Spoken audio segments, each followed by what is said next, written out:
guys, welcome to Sopi Studio Umbiamas, conectando Aruba com o mundo via video podcasting.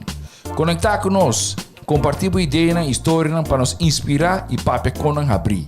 Sopi Studio é plataforma de podcast na Aruba. Follow-nos riba Facebook, subscribe riba YouTube, ou riba plataforma de podcast preferido. Escute o podcast preferido que hora e onde que tá. Sopi Studio, powered by Qredits. Botiu ideia? Qredits educa e prepara a abo para vir um empresário exitoso.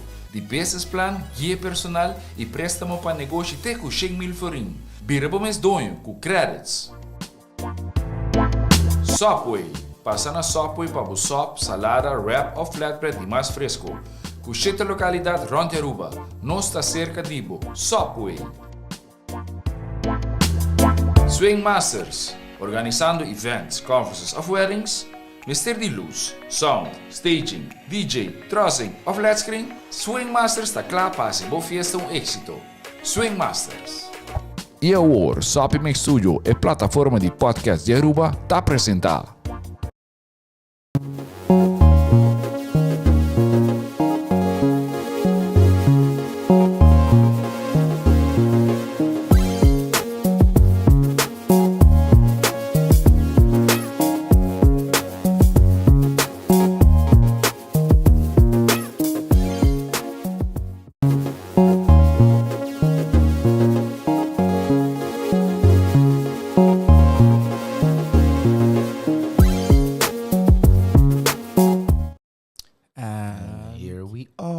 Some music. Is it coming? There we go. There we go. We're properly live. Good morning if you just woke up, and good afternoon if you're a responsible person. Ouch. Ouch. Happy early Mother's Day to those who might be listening on a later date. This is a preamble. Quickly, a thanks to the sponsors, Subway, Qredits, SwingMasterz. and SwingMasterz. Yeah. Did we miss anything? we miss anything, producer? No, we didn't. Oh, okay. And for allowing the show to be live. Yeah, and let me give a shout out to Qredits. I was there a couple of weeks ago, and I was mentoring some new entrepreneurs on digital marketing. Nice. We'll probably do something soon. So thank you guys. It was fun. So what are we talking about today? We're talking about telescopes. And I am a total telescope nerd. As your son, I am aware of that. Yeah. So, of course, we've had some shows about astronomy. Basically, astronomy is a extreme form of stargazing, right? Yes. And I actually created some slides. And I sent them to Jeff this morning. So I'm going to ask our producer to put forward the first one, which is the refractor and reflector slide somewhere in our production. But yeah, so here we go. I made this especially for today. And as you can see, these are the most common telescopes available to the consumer. So one is a refractor, and the other is a reflector. And I also added that on the reflector, you can see there's a guide scope. And on the refractor, there's a guide laser. And I wanted to talk a little bit about, have you ever had a telescope, Jean-Luc? No. I've had them when I was younger, and we're probably going to get one. But yeah, I wanted to talk a little bit about the technology. And, like, for example, you can see tripods, and they have a counter swing weights. Yeah. And what do you think those guide scopes and the guide lasers for, really? For pointing at what you need to look at, essentially. Well, exactly. So if you look at the sky, for example, one of the first things you'll learn is to check out constellations. Yes. Right? Yes. And do you know of any constellations? The Big Dipper. Oh, super safe. Big Bear, Small Bear. There you go. Yeah, all the horoscopes. Yeah, name one. Sagittarius, Libra, Capricorn. Exactly. Well, obviously, the ancient Greeks catalog the sky. But what you'll learn is, for example, on our hemisphere, so the northern hemisphere, Orion is usually almost always available. Ooh. And in the Orion's belt, right in the center, on the 3 stars next to each other, that's the belt. And in the middle, there's something called the Orion Nebula.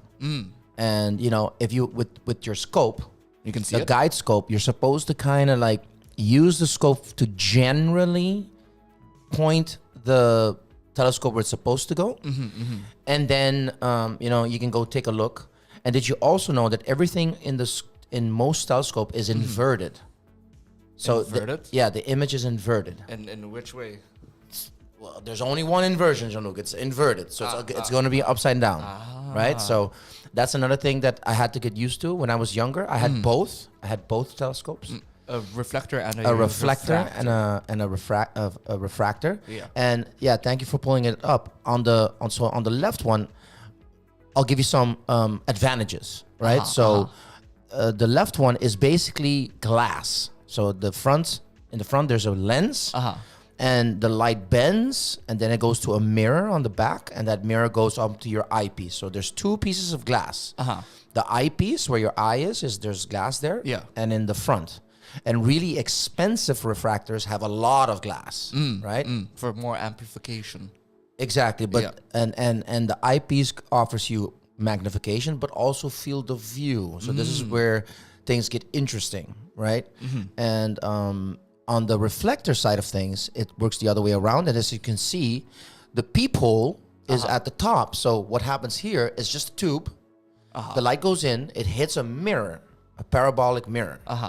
And that mirror then focuses the light to the center. If you can see in the tube, there's another mirror there. And then that mirror reflects into the eyepiece on the side. But let me tell you the advantage of the reflector. You get a lot more power versus cost. Glass, very good glass for telescopes. It's expensive. Is expensive. And mirrors are cheaper. Yeah. So if you want to think about power, here we go. Oh, you can leave it, producer. It looks great. And this is the most advanced form of a telescope, which uses both. That's why I explained the other 2 first. This is a Cassegrain, and there are many types of these. They use mirrors and lenses. And what do you get? You get a compact form with enormous power, right? And as you can see here, this one in particular is from Meade. Very famous. The 2 most famous telescope producers are Meade and Celestron. And it's actually, if you can look at the tripod, that's an electronic one. And it has the catalog of the sky. So as you can see in the diagram, the light comes in, hits the parabolic primary mirror, then hits the hyperbolic secondary mirror, and then goes back to the back, right? So and then you see it. And then you see the image. Now, what's important to understand is that the bigger the glass, the more power you can produce. Yes. Right? So here, for example, that's probably an 8-inch up to 10-inch parabolic mirror, whereas the refractor would have been much smaller, like 70 millimeters. So all these configurations, like cameras, right? So these lenses, they're supposed to have a purpose. Well, if we had this one, what would have been great, we would have calibrated it to our spot on the Earth. Yeah. And then we could just say, hey, today is, the 7th of May. Yes. 7th of May. Yes. On this and this coordinate, please point to Orion. And boop, boop. Because of the electronic system, it just points at it. Yeah. So now I want to get into the technology, really. I mean, if I would had my pick of which telescope, it would have been that one. Because that is like, I mean, but you could see, for example, if you would point to Saturn, you would actually be able to see the rings and the moons, right? And pretty crisp and clear. With really cheap telescopes, like the smallest one you can get, you can do that too, but right? not as clear cut. Yeah, and let's talk a little bit about sky gazing and what is expected of you. So, have you ever heard of the concept of light pollution? Yes, very familiar. Very familiar. So, just for our viewers, if you want to become a stargazer, Don't live in the city. we're really lucky. We live on Aruba. Yes. And even though Aruba has a lot of light, Yeah. it's not like in Europe where, I mean, you've lived in Europe, right? You lived in Holland. If you look up, Dark. you don't see the kind of stars we see here like normal. I mean, we can actually see the Milky Way with our naked eye if you go to West Point or any other spot. But here are the challenges of stargazing. So if you have a telescope, the first thing you want to have is a good tripod because it's windy. Yeah. And the lighter, the more effect the wind has on the telescope, and then it will actually start vibrating and your image becomes blurry. You can't really see anything. Yeah, So that's one of the issues. Another issue is the light pollution. So you want to go somewhere dark. And did you know that one of the tools to help you see better is to let your eyes dim adjust for like 30 minutes. 30 minutes. Oh. So it takes you a while for your pupils to your eyes to get used to it, and then you'll go into a hypersensitivity. And one of the tools they use is a red light. Red light? Yeah. So most stargazers, when they go out camping to see stars, they actually bring a red light so they can open their books and their notations and their tables and all the equipment and all that stuff. I mean, you're gonna need light. Yes. Yes. Well, actually, if you use a red light, that will help you keep your dimness down. Cool. Yeah, and when I was younger, I actually had eyepiece kits. So let me ask the producer. We do have a slide with some equipment on it somewhere. Let's see if we can pull it up. Yeah, there we go. So here's some cool stuff. So as you can see in the middle right there, that is a picture of the cheapest available telescope on Amazon. It's about $80. Nice. And it actually comes with an adapter that you can put your phone, and now you can start getting into astrophotography. And you know, have you ever done that? Try to do an astro picture? I have some shots on Instagram. Yeah, no, I haven't. I've heard that it's quite a hobby. Well, it's fun though, because what you could do with a telescope is, for example, the moon is a great celestial object to go check out with a telescope because it's easy, it's well lit, and you don't need much to really dive in there. But let me continue a little bit. On the side, on the left side, you can actually see an adapter, which is a CCD imaging sensor thingy that can connect straight to your computer. So it's sort of like the phone, but instead of it just being a lens into the camera, there's this weird sensor that immediately plugs into your computer. You need to imagine that these products were created way before the smartphone revolution. I mean, laptops were there before. But I have seen some setups that, there are really some hyper excited enthusiasts out there that really go beyond, and they're almost semi-professional. And actually, there have been some celestial discoveries done by amateurs. Nice, amateur hobbyists, yeah. But on the right side is that example. You see that there's a kit there. The Celestron Eyepiece Kit goes from, for example, 5 millimeters all the way down to like 35 millimeters. And I'll tell you right now, one of my favorite eyepieces, I can see it right there, is the second on the row. It was a big 35 millimeter with really expensive glass in it that makes the images crisp. And that was my favorite eyepiece because I could get a wide view, but I could, dive a bit deeper into the constellation and just see more materials. Are those colored glass? Yeah, those colored glasses, they're there for a reason. The sky is full of, information. Yeah. And as you know, light is a spectrum. Yes. And sometimes, depending where you want to go look, you want to block out or enhance. And that's why there's many filters. And you basically put it right between. So you put that filter, and then you put the eyepiece. It's a lot like a camera. Oh. So the camera... Have you ever used a camera with a filter? I've done that as well. I've done lots of landscape photography in my lifetime, and you have something called a noise reduction. Sorry, not a noise. An ND filter. An ND filter. And then what an ND filter does is, for example, if you need a picture of water, and that water has reflections, you can actually negate that reflection with an ND filter. Yeah, it's a very interesting tool. But when you're working with glass. And optics, there's filters, there's coatings, and all of that is really expensive, Yes. right? Yes. Hyper precision. Yeah. So on Aruba, anybody we can have like the highest quality stargazing available, unless you go. I mean, if there was a blackout, if Aruba has a blackout, It's gorgeous outside. it's gorgeous. Yeah. Right. Yeah, I actually have yeah. a picture I took with my Fuji camera of my wife Heidi, and she was pointing at the sky, and we got the Milky Way. Yeah.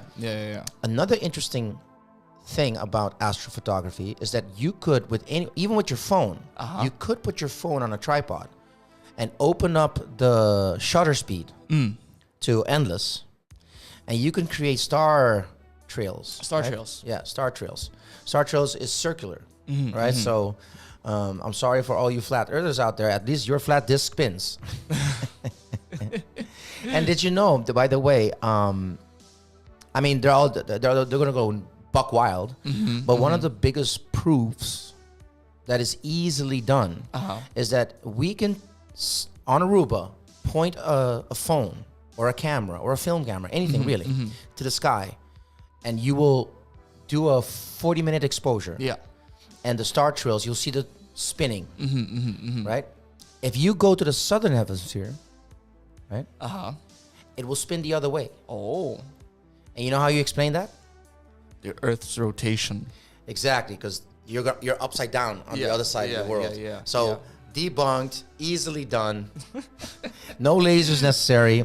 All you have to do is buy a plane ticket and take your phone and a tripod, and you'll figure that out. So yeah. So that's another cool thing about the sky. It's there for anybody to explore. It's been there for millennia. In fact, cool thing about What do you mean, the sky? Yeah, of course. As far as we can record, you know. The sky. But there's an interesting fact, you know. The stars are very, very key in early travels.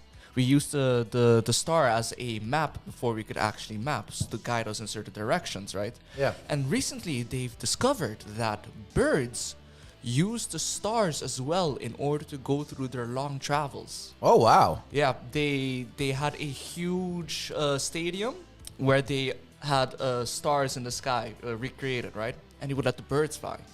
If it was completely black, they would just roam around. But the moment they lit up the stars is when they flew in a specific direction. Really? Yeah. So yeah. You see, it just strengthens the information around us being used, right? It's interesting. I wonder what the magnetic field does to help navigate, especially sea animals, right? Interestingly, I can add on a thing I learned. I was reading Jared Diamond's Guns, Germs, and Steel, which is an anthropological book, first of its kind, and the stargazing tribes, the seafaring tribes of the Pacific are also Stargazers, yeah. Stargazers, yeah, and they were, interestingly, that was the last frontier that the human race coming out of Africa, spreading out over about 2 million years. The last spots we landed was obviously, the Australian continents and New Zealand, right, and South America, and all those islands available over there were navigated by seafaring, stargazing tribes. I mean, it is a science, obviously, because it kind of worked, which is amazing, really. I'm gonna do something else. We have been looking at the sky and trying to figure it out forever, as humankind, as modern Homo sapiens, civilization that we can read about. I'm gonna pull up the Messier objects periodic table. Oh, cool. Yeah, I had that book when I was your age. When I was your age, I had the Messier objects, and that's basically a man, Charles Messier, in 1730 and 1817, and he cataloged the sky and put it down. And he saw stars, nebula, galaxies, globular clusters, and open clusters. And why do I mention this? If you want to get started, he probably had a telescope way worse, much worse than what's available now for $80. Yes. So if you want to see the sky and explore it, all you have to do is take a look at the Messier, because they're all, super visible. And that would be my recommendation. Amazing. I've seen some amazing star clusters. Ooh. And those are amazing to watch. I think those are the funnest to watch as well, because they're bright. They look like stars. And then when you dive into it, it will open up, and it's called an open cluster. So, for example, in this table, it's probably M13. That's what it is, M13. You can find it anywhere, really. So we know where it is. So you have to find the constellation. You have to find the star where it's close to. And then you'll learn, actually, I've learned that there's a technique where you can not look directly, and you can find like these dim spots. And you start looking at the sky that way. It's full of information. And it can be, therapeutic, but also exciting. So I had a little book next to my Messier, because in those days I had an 8-inch reflector. And it was huge. Oh. Because I thought power was more important. Then I actually moved to a refractor on a tripod, and that was heavy, and I would put weights on the tripod, and I just preferred the refractor. Also, I did something really, really stupid. What did you do? Yeah. The dust came into my reflector, and I tried to clean it. And I ruined it. I ruined it. Yeah, I took out the mirror, and it was so stupid. I just looked at it, and I brushed it with... Scratched all of it. And as soon as I touched it, I messed it up.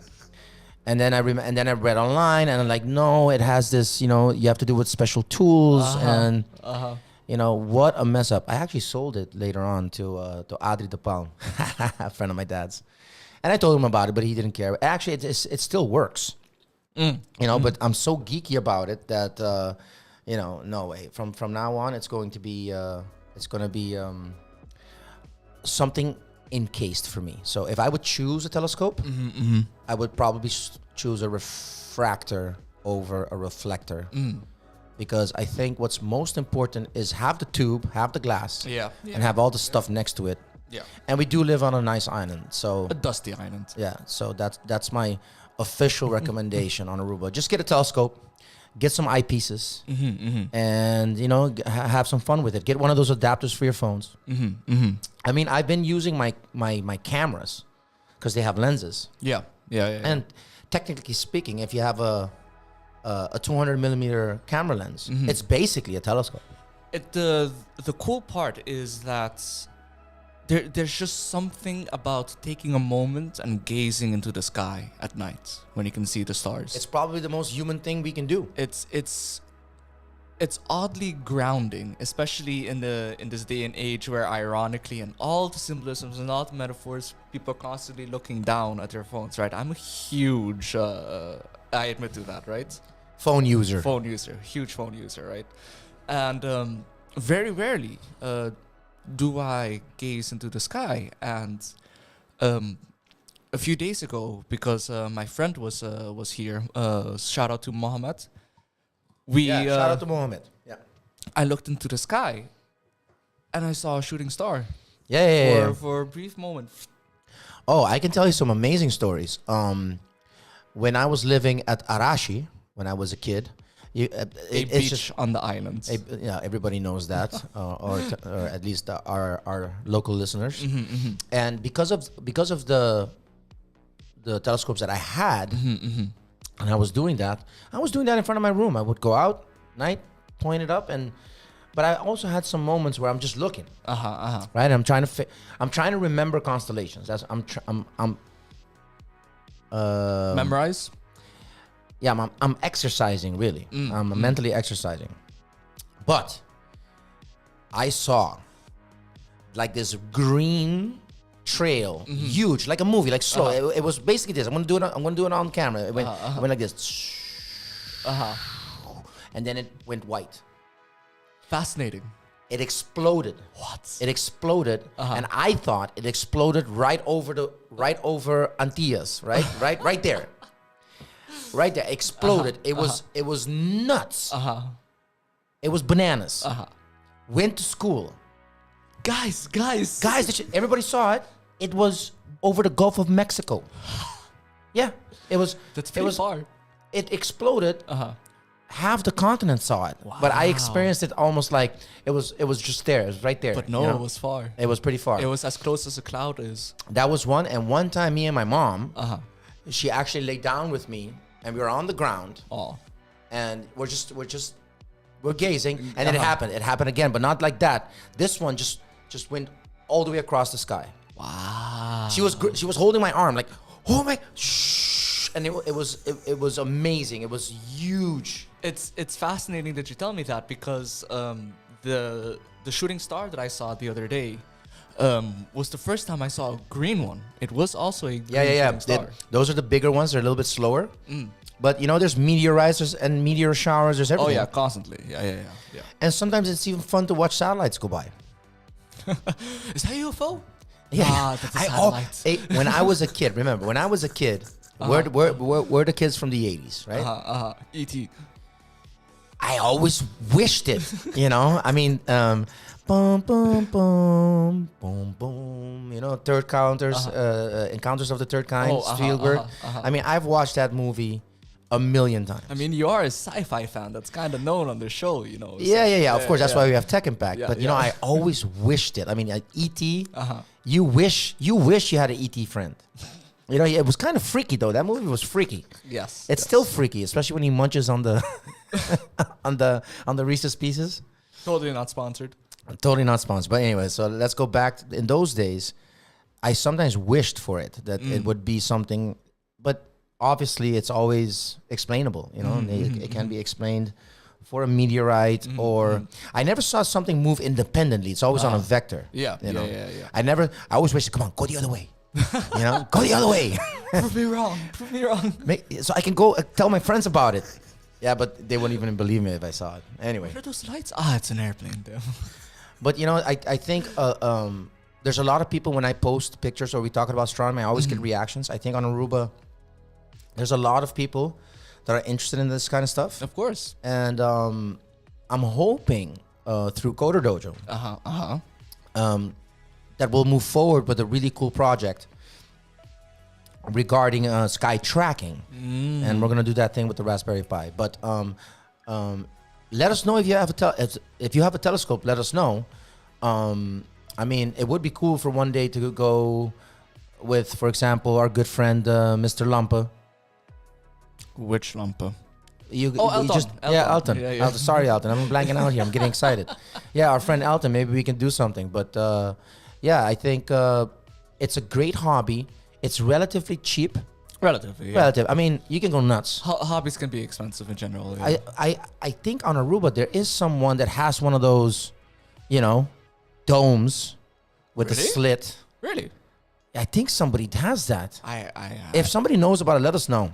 But yeah, I think somebody built out a observatory dome where you can put one of those telescopes in because that's about protecting the income of the light. So you can focus on a piece of sky. By the way, just to add some great information, I mean, we've talked about the Webb telescope, the Space Telescope at Hubble. But I'll give you the 10 huge telescopes on Earth. Huge. Yeah, so one, you have the Large Synoptic Survey Telescope, the LSST. And how big is it? It's a $465 million telescope. And they actually configure things in pieces, I think. But that's in Chile. And it has a 8.4 meter aperture.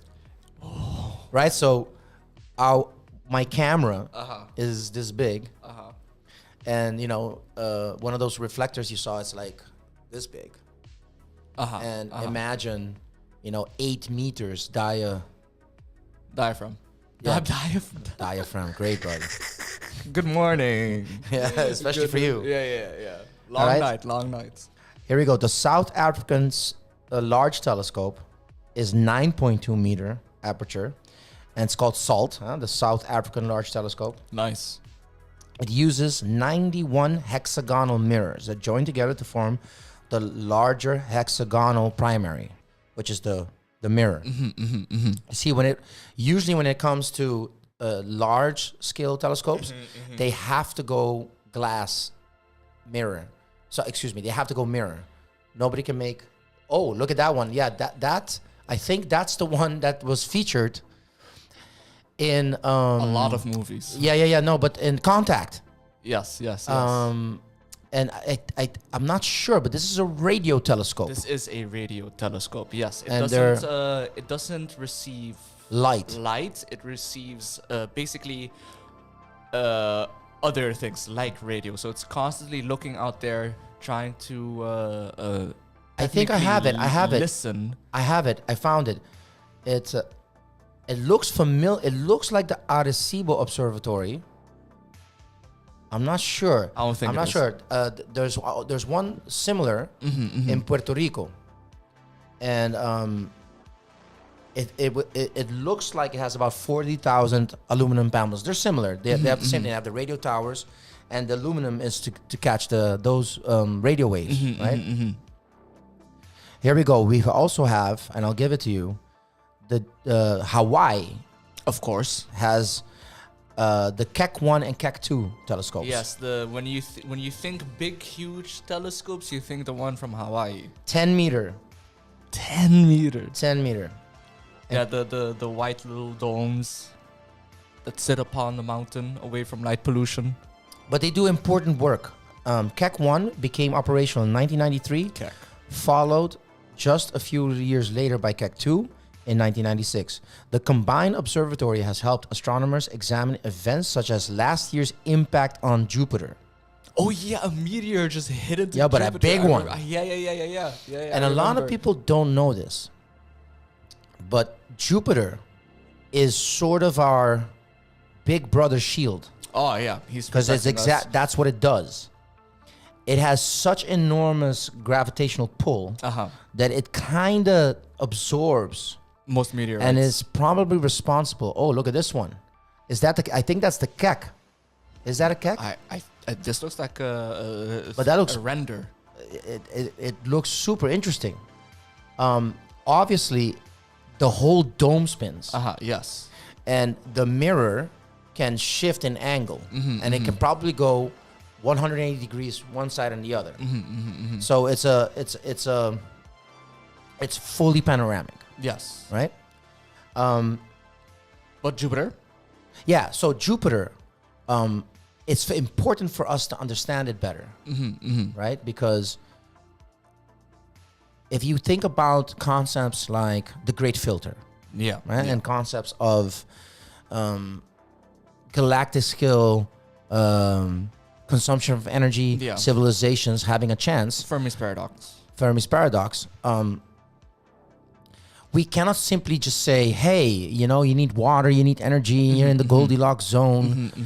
There's a lot more going on. We have, that's a recent thing I learned, our solar system, they teach us as basic education about the planets, but it's a little bit more complicated because there's a asteroid field and there's the field after the last planet, because Pluto is not really a planet. There's many planets like Pluto. But that is called the Oort cloud, right? Which is more asteroids. Yeah, and the Oort cloud is a sphere of material around the sun. Yeah, and the sun actually has a relationship with the Oort cloud, and the Oort cloud and the sun continuously, dance. It dances with each other. Yeah, objects outside of the solar system, which you have to regard the planets. Jupiter, like the moon, the moon helps us with our stability, pretty much, right? So it gives that ebb and flow, and it keeps things turning and moving. And turning and moving is very important for life. These cycles, the moon's role is to facilitate the cycles. Exactly. Yeah. And now, if you think about Jupiter actually providing protection Yeah, serious protection. For the inner planets. It's very interesting. I mean, imagine that one of the moons around Jupiter can be considered almost a planet. There's life and volcanoes and water, and they want to explore it more. Hopefully, they say if there's going to be life somewhere in this solar system, that's the best spot for it to be. No, Europa. Yeah. Europa, the ice moon, and they predict that there's water underneath there, and so. Yeah, and I always get very irritated with comments like, yeah, well, astronomy, is it important? Yes, of course it's important. It's reality around you and understanding. I mean, why doesn't anybody care about the truth anymore? Everybody wants to believe. We're having discussions about why I believe and why you believe, and everybody is believing things. But what about just, learning about reality? As when you're a child, you want to know what the fastest animal is, and what is that up there, Dad? Well, that's a moon. What is a moon? And why do we not consider? Yeah, here we go. This is thanks, Jeff. Jeff is helping us along. So this is probably a Hubble telescope shot, right? Probably, yeah. Probably. If it's not, it could be a render, but I'm assuming this is a Hubble space shot of deep space. I'm almost finished with reading Astrophysics for People in a Hurry by Tyson LaGrasse. And what's interesting is that this is probably the beginnings or the end of something, or both. Yes. Right? So there was a massive event. Millions, maybe even a couple of billion years ago. And then within that event, there's new star formation. And yes. What astronomers are struggling with lately is that star birth is what drives, interstellar economy, as in things that move and shape and that notion of, within the death of a star, there's a birth of other stars. So star birth and star death have to continue. For the continuation of the cosmos. As we know it. Yeah. But, the more we learn, the more difficult things get. If you think about, that's one of the most famous pictures. Eagle Nebula, right? Probably. It's just bananas. That's bananas. And it's not a figment of anybody's imagination. This is just light captured.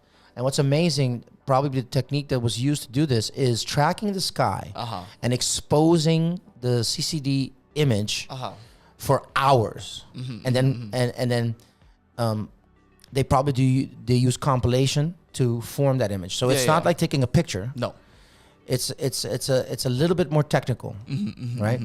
There's a lot of data that was being processed in order to give us that image and then produce it. Yeah. So that's a lot of telescope right there, right?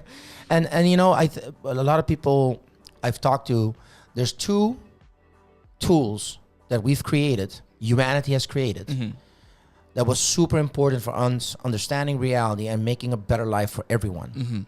Okay, it was the telescope, and then the telescope inverted a microscope. So the microcosmos and the cosmos, understanding that has provided us with a better understanding, and that's why look at this. That's pretty. Very, very nice. Yeah, and I was going to say about Tyson LaGrasse, his book, There Is No Such Thing as a Vacuum. Oh, there we go. The Bubble Nebula. Wow, that looks amazing. Well, they give it descriptive names. Yes, right? usually they do. Bubble Nebula, super. Yeah. And there's no such thing as a vacuum. Everything is. There's this misconception where people say space is a vacuum. No, that's not true. A vacuum, we can create it artificially. But on paper, out there's only information. Even in the dark space, there is information. There's things happening. There's material. There are particles beyond the molecule, beyond the atom, that are doing things. And that's the microcosmos. That's when astrophysics comes into play. Right. Yes. This is the shot. This is Hubble. This is the shot. Okay, this is the shot. This is where Christopher Hitchens mentions. When you look at this, you see in one image about 1,000 other galaxies like our own. Galaxies. Yeah, those are galaxies. Every single one of them that contain billions of stars of their own, and even trillions of planets, each on their own. And by the way, they are moving away. They're going away. Ooh. If you would go on a spaceship right now, and if you cannot reach warp, you will never catch up to them. They're moving away faster than the light can catch up to them. And that's the saddest part, is that humanity has a very special place in the universe. If we're the only ones to have come up to understand what's going on around, if we happen again, something like us happens again in a trillion years, they won't see that. Yeah. They will only see our little home. Or let's say the human species survives trillions of years. From our solar system, we somehow, made a home after a sun expanded too much. You would only see the local group, which is the Andromeda Galaxy and ourselves. Here we go. Orion Nebula. Whoa. Oh yeah, that's the star. That's it. So you see that star on the bottom? At the bottom, yeah. That's probably the other star, the one star, the middle star in the belt. Probably. I'm not sure if those stars we see are the 3 belts, or is it? They are. It's the 3 in a row, but there's also 3 in a row over here. Yeah. The detail they got was amazing. And remember, this is stunning. It's in 3 dimension. They probably exposed it for a while and tracked it to get this sharp image. I mean, it's a technological marvel, really, that we produced this image. And it's, those gases are probably hydrogen and helium. Probably. Most likely. Yeah. Yeah, that's another thing a lot of people don't understand, is that the story of the periodical table of contents, so the atoms that we know, were not created at the instance of the Big Bang. It needed time and organization, really. And in the furnaces of stars, more complex atoms were created. So gold is created in a enormous star that explodes. Yeah. So the gold that is available at the Aruba gold mine happened in some enormous explosion predating our solar system. Andromeda? Is this Andromeda? The Whirlpool Galaxy. Wow. Yeah, and they're probably going to collide. M51. M51 is Messier. You see, it's all connected. It's very pretty. Yeah, that's an M51 is in the catalog, and it was observed in 17th century already. Wow. And cataloged. And look at it now. Yeah. 300 years later, a telescope installed outside of our atmosphere took a picture of it. Amazing. Gorgeous. Well, I think with this picture, I want to end the show. Any final words? I get inspired. I got excited. So yeah. Are you gonna go stargazing tonight? I always stargaze. I mean, I've taken pictures with my GoPro. Yes. I've actually simplified a bit. I don't think about the telescope like I used to. I know that I could take a binoculars and take a good look, But and by the way, there's great software on your phone. I mean, I'm always looking for planets to see if it's which one I think it is. It never really stops. But I would like to get another small telescope with some good eyepieces. You? You leave me to it. No. Something. There was a saying. To gaze upon an empty sky as social creatures is both beautiful, but also a curse. Why?